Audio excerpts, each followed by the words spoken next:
Hello everybody, my name is Ava, and if you're wondering why I look so bronze and tanned and beautiful, it's because I've just been in Italy. But don't worry, I'm still a red-blooded Briton, ready to tell you about one of the greatest love stories of all time. And no, it's not a recollection of Jennifer Lopez's self-funded film, but the story of Orpheus and Eurydice. Before this video starts, you can just preemptively like and subscribe, because I promise the video will be good. Made popular by the musical Hadestown and sparking discussions on how to pronounce this name, my first guess was eurydice, I decided that I would go further into the myth and explain the full story of one of ancient Greece's most iconic power couples.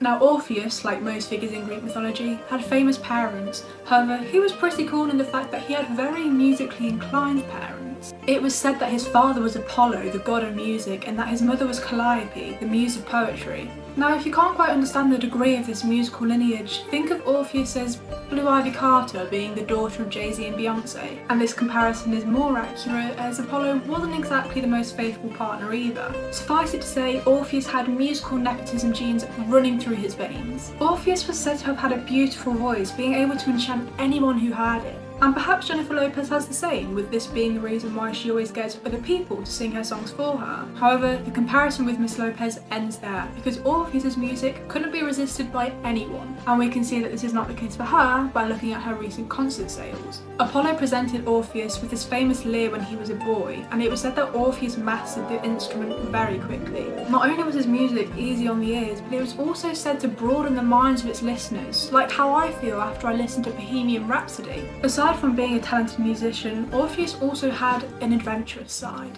He may have been part of the Argonautic expedition with Jason to retrieve the Golden Fleece, but from what I've read from Greek mythology, almost anyone may have been on that expedition. But still, his music went with him everywhere, even aiding him on this expedition, and his talent would eventually become a blessing to him too. Eurydice was a wood nymph and was divinely beautiful, and she was amongst the many other beasts, gods and mortals that would be attracted to Orpheus's music. Eurydice was attracted to the great melody of his music, and Orpheus was attracted to the great beauty of the nymph, and the two fell instantly in love, in a way not too dissimilar to how J-Lo visualised her and Ben Affleck's relationship. They were married by the god of marriage himself, Hymen, who blessed their union. But Hymen's blessings would be broken, as a terrible fate would soon come over the couple. Along came a shepherd called Aristaeus, who was jealous of Orpheus and his gorgeous wife. However, we all know that shepherds cannot play instruments due to their hand being occupied by the big stick, so he could never win over Eurydice. Like many other incels, he decided he would try to kill Orpheus and kidnap Eurydice. But when the couple realised what was happening, they ran. They ran through a forest to escape him, but they weren't looking down, and their fate would be sealed by an errant twig. The couple tripped and fell, rolling around in the dirt. When Orpheus got up to check that Eurydice was okay, he found that she had landed in a nest of snakes, an animal made famous by Heracles in my last video. I must mention the unfortunate fact that Eurydice had not been weaned on the divine breast milk of Hera, so this situation was far more unfortunate for her. Orpheus watched as his wife was bitten by a deadly snake, and she died there in front of him.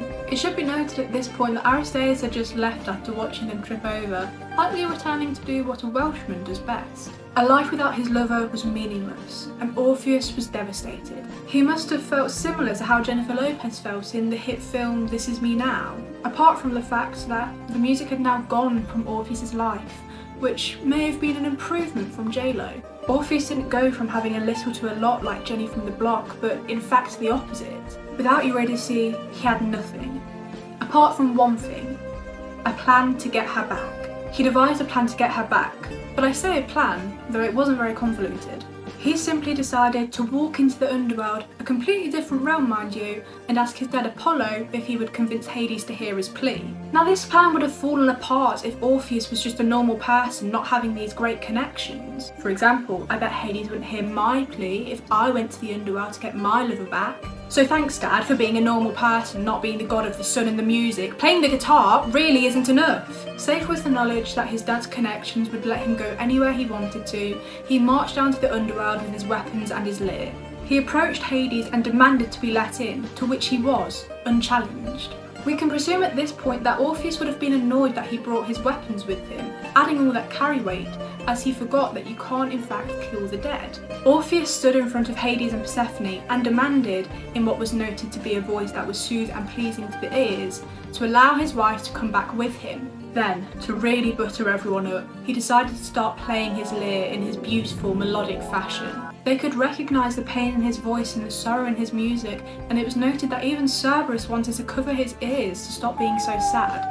A futile endeavour, as his ears outnumbered his pores. Hades came to the realisation that though he kept his own wife trapped in the underworld, it was unfair to do the same to Orpheus. So he allowed Eurydice to leave with him, but not without a few conditions. Hades promised that he would allow Eurydice to follow Orpheus to the upper world, but that he was not allowed to look at her until they were both in the outer realm. Orpheus was ecstatic, like Jennifer Lopez at the end of her new movie, and he played his lyre all the way up to the top.